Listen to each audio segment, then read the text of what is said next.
Scríobh aiste bunathe an tedal seo, an pósta éireach, ceart daine nó céim róada. Lá bra bruthalach atá ann agus níl scamal sa spéir, agus níl aon ceist faoi, ach go gcuireann córas na buintí an umarcha brú daltaí na hArdteiste. Ní dóilm go bhfuil an córas seo I riúnach do riachtanas fáilme na linne seo, agus tá géir gá le córas nua a thuairt isteach a laghdóch an brú daltaí.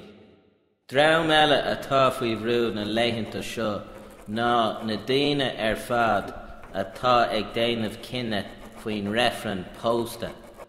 Nice one, Aindí. An pósta éireach, ceart daine nó céim róada. Tá mé chun scaga a dhéanamh an gceist seo inis. Is dóilm féin go pásanta agus is sé mo thuairim féin ná gur ceart go méach cad ag beirt fearr nó beirt fír. Sé mo thuairim féin ná gur ceart go mar cad ag Seán agus Liam nó Moira agus Síle pósa. Ag deire an lei níor cáil fear an bhisnig riamh agus is mail gúlan gan drathar.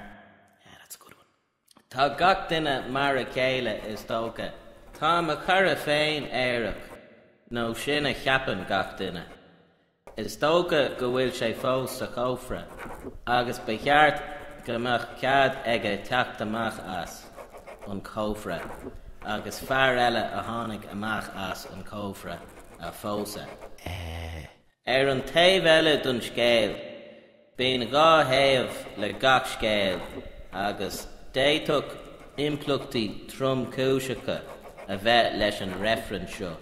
Impleacht tromchúiseach a théann, nach méach máthair nó athair ag buacail nó cailín óg, rud atá riachtanach sa lá atá inniu ann. Impleacht tromchúiseach a dó. Come back to that one again.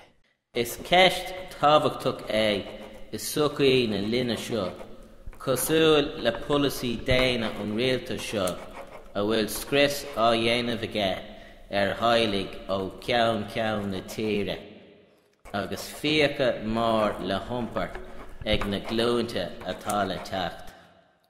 Níl aon doubt ach go bhfuil sé in ann de athrú rialtas.